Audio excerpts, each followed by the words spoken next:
Suffering happens when somebody has a negative sense of self. And that negative sense of self, it is actually a misaligned ego. When the ego is wrongly aligned, when, for example, you see yourself as a victim, that this injury that just happened to me, that guy did it on purpose. Yes, he did it on purpose, so what? Okay? Now, when you see yourself as a victim, that the world is against you, that you are no longer safe because they are going to destroy you, and you begin to create a correlation that are really not logical. You begin to link them with things that have happened before in the past. You need to create all this web of connections. That is suffering. Suffering can prevent the injury from healing. It festers. The injury can even heal physically, but the injury leaves the physical body and goes to the mental body.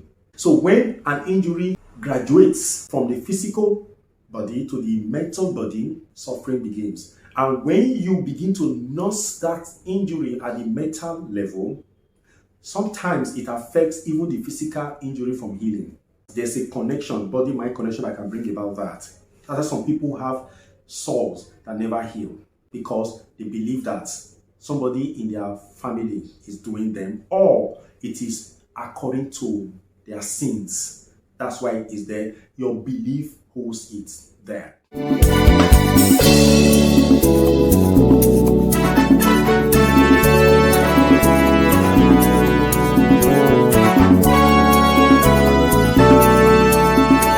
Hello, powerful one. Welcome to this edition of Inner Growth to Sezwa Elimi. Let's talk about children. Why is it that children can't suffer? It's important that we create a clear-cut demarcation between suffering and pain. Pain has to do with our response to injury. It's usually a shocked response. It's like we are not expecting this level of the game to be played against us. Somebody plays it, the body feels pain. So when you have pain, it is at the bodily level. And the way you respond to pain is crying for a child, wincing for an adult, grimacing also for an adult. Sometimes too, we also cry. Then some levels of pain could be non-physical, they could be psychological. And it also make us cry. In fact, most adults cry from psychological pain. Sometimes a pain can be physical with a psychological impact. For instance, I am a player on the field of play. I got injured. Meanwhile, the game I'm expecting to play, I'm no longer allowed to play because the injury is incapacitating me. And I wanted to actually help my team to victory. My not being able to continue the game becomes even more excruciating a pain to bear than the physical pain of my leg being broken. That's a commitment kind of level. None of this is suffering. I intend to travel to Kaduna and I am driving in my car and somehow something happens and the car is no longer able to continue. Now, that is pain. Now, the pain of not going with my car is one, but I might not be able to continue the journey and I cannot leave the car where it is. It comes with its own psychological impact. That is also pain. But now this is it. Suffering is a different thing. When I receive an injury from the field of play, and then I know I can no longer continue the game. But instead of even focusing my attention on, oh, I am injured, this thing is painful, oh, I cannot continue the game, my team will not be able to have my impact and my input on the game, I left these ones out. Or they might still be there, but I come and say, I think that's other guy that is going to replace me is responsible for this injury of mine. We have taken it from the surface, from what it truly is, to a secondary level. I start finding another avenue of pain that is non-logical, that is not directly connected to the event. I use suppositions and conjectures to say somebody caused it. This injury would not have happened. It's not the guy that kicked me on the field of play that caused it. It is that person that wants to replace me. He doesn't want me to continue with the game because he wants to shine in my stead. Now, you have entered the region of suffering. A physical injury can receive a balm, can receive medication for it to start healing. Not being able to continue the play can have another player replace you, and you can tell the player, friend, go do it for the team. Let's win this game, or let's equalize this game. That can be done. But you see that other problem you have, you may not even tell it to anybody. It is a secondary level feeling that you bring into the game. And that secondary level is illogical. That is where suffering happens. Suffering is a product of a negative belief. It is not a logical thing. You can have pain. It is natural to life. But suffering is not natural to life. It is artificial. It is data or programming created. It is what actually causes a majority of our retardations in life. Now, children. Children do not have ego. Even if they have ego, their ego is not misaligned. Their ego is still very much in line with the call of nature. Children are very happy. And because they are happy, they play. Because they play, they are happy. Now, children feel pains. And when you see them cry, they cry from pain, not from suffering. Because they don't have that mental sophistication to link what they are suffering here and now with the past. They are crying about what they are missing right now. Give it to them, it's over. A child is beaten. As long as that pain subsists, she feels that pain, he will keep crying. You just carry the child and begin to pet the child. When the pain subsides, the child forgets that it was once beaten. He starts playing again. He might even still go close to the person that beat her and play with the person. That is the power of a child. Because a child can play, it's able to heal very fast, easily forget their pains. They don't begrudge. They don't hold anything against anybody. Because their injuries can easily be forgotten, therefore they grow fast. Imagine the rate of growth between birth and age 7 in a child, and between age 7 to age 15 in a child.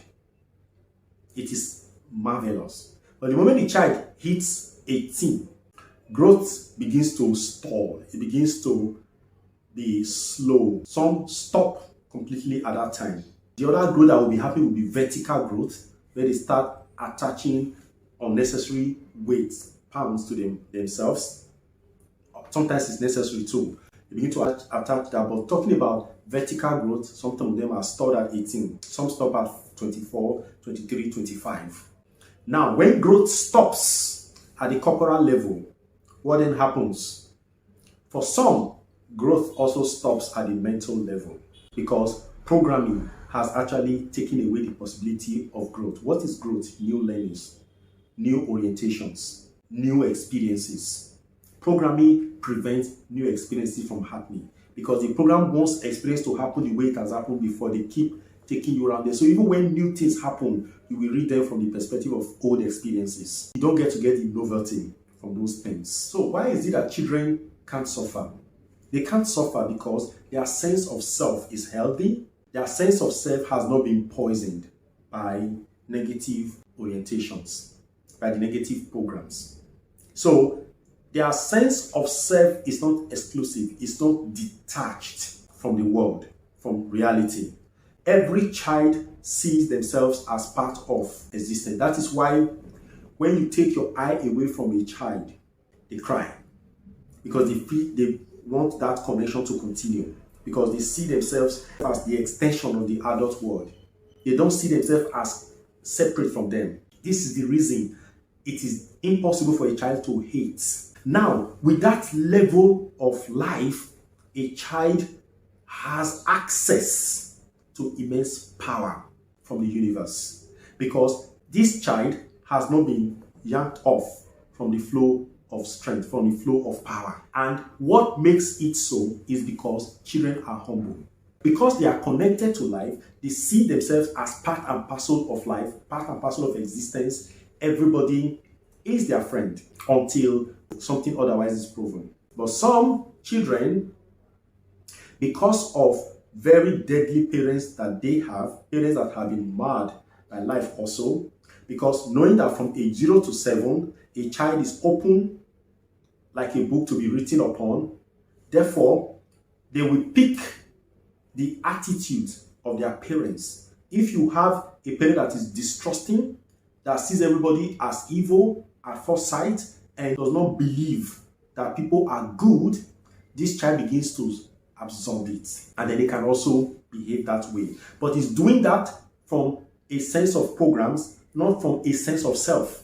That child has not imbibed that culture of saying, the world hates me, don't mind them, they are bad, until adults begin to feed them with those things. The humility part of it is this: because I am one with you, I see myself as an extension of you, and you as an extension of me.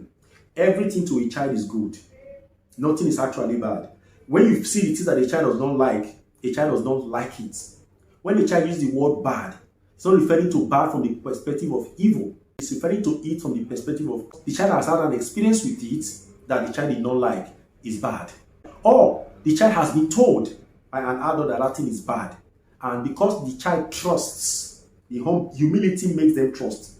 Because the child trusts, he takes it as the adult has said. But the child has no experiential relationship with that thing he's saying is bad. Humility is a very major strength that child has over the adult. That is why when you beat the child, when you say evil things to the child, once the child overcomes psychological torment from that thing, the child comes back to you. Sometimes when a child is being beaten by an adult, the child feels that I am responsible for the beating. I shouldn't have done it. I did something bad. That's why I was beaten. Now, that beating is becoming a program, saying that when I do something bad, I should be punished. Therefore, if anybody does something bad, because I, for the child, is also everybody. So, if I do something bad, I should be punished. Therefore, if anybody does something bad, the person should be punished. It goes into the life of the child. That is the life of society. That is why we punish people who commit crime. Instead of curing them, we punish them. Because we do not know that a criminal is a mind that has been marred by society, that has been hurt by society. When they commit an offense, we still punish them further. Instead of seeing them as victims of society that require healing, that require care and the utmost protection, we expose them to more devastation. In this country, it's even very terrible. They expose them in the papers, on TV, and broadcast them what they have done. These are people who are already suffering. Crime is a manifestation of suffering of the human being from the impact of society. The negative impact of society is the creator of that suffering. Every criminal act is a manifestation of suffering. I don't have to put, some people call it vengeance on society, some people call it the reflection of society, but that's what it is. The person is a victim, and we need to help them. Our prisons should not be places of torment. It shouldn't be hell. It should be places of correction. And so it should have something human. It should come out human. We should invest more money in making our prisons habitable. Some people have brought up some very diabolical logic that if you make the prison habitable, people will be committing more crimes. Really, it means that society is already a criminal society. It means that the mind of that society is already wrecked. So they just want something to manifest. But truth is, there is no human being that wants to be caged. Reality. No human being wants to be dependent on others for their feeding. Oh, come on. Nobody. It's a very sad state to be. So, children don't suffer because they have a healthy ego, not a wounded, not a bruised, not a psychologically damaged ego. They have a sense of self that is very healthy, that is very high. And their sense of self is not detached from humanity, it's not detached from the universe, it's connected. That is why their healing is fast. That is why they can easily recover. There are things children can recover from that we cannot recover from. I've seen children with some injuries that you put an adult on the bed, they will still carry that injury and be playing all over the place. I see that capacity to play makes their injury of less importance to them. Play is the power of a child. And once ego has entered a human being, play is no longer possible. Play is the exploration of life because you have the energy to do it. It is the pushing of the envelope of possibility. You keep pushing the frontiers of life. That is what playing is all about. An adult that have been wounded, that have been egotistically damaged, they are uncomfortable around children when they do their play. A humble adult will join the child in the dirt to play. As long as a child is allowed to play, the child will always heal. The child will always overcome. But the time comes when the adult's programs begin to eat into the child's play sense. Play becomes something that they don't want to do anymore. My friend, when your child gets to where they're no longer willing to play, they start seeing themselves as too mature for play. Understand that they have entered the suffering phase. They are no longer children. They are just adults in small bodies.